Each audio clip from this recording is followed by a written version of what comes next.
10 দিন পর এই ছাত্র ভাইদের সামনে এসে কথা বলতে পারতেছি, তার জন্য আমার অনেকটা ভালো লাগতেছে।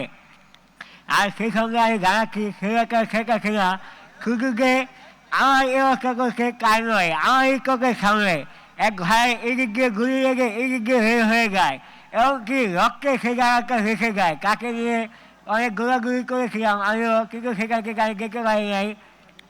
ডাক্তারি খানা ঘেরাও করার সময় তখন পুলিশ আমাকে খুব কাছ থেকে গুলি করেছিল, কিন্তু আমার এই অবস্থার জন্য আমার কোনো দুঃখ নেই। দুঃখ একটাই, এই খৈরাসার শেখ হাসিনা এখনও কিন্তু খেয়ে নেই। সে আরেক দেশে বসে বসে আমাদের দেশকে নিয়ে গুলি কাটতেছে।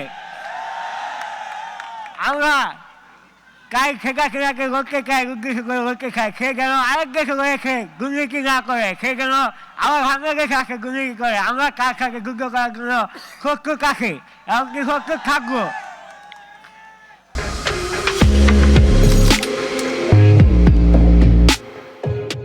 আর আমার যেসব ভাইয়েরা খই খয়ে গিয়েছেন, এমনকি সেই খৈরাসার শেখ হাসিনা অনেক ভাইকে রাত গুম করে হয়েছে, তাদের কোনো খবর নেই। আমরা চাই কারো যে খৈরাসার শেখ হাসিনার যেন সতর্ক হয়, আর তার শাস্তি দাবি করছি আমরা, তাকে যেন খুব দূর করে শাস্তি দেওয়া হয়। এটাই ছিল আমার বলার। আমি জানি আপনাদের আমার কথা বুঝতে অনেকটা কষ্ট হচ্ছে, কিন্তু সেই সঙ্গেও আমাকে বলতে হচ্ছে, কারণ এই খৈরাসার শেখ হাসিনার জন্য আজকে আমার এই অবস্থা। তাই আমি চাই তার যেন ফাঁসি হয়, তার যেন কঠিন একটা শাস্তি হয়। আপনারা সেই ব্যবস্থা করবেন।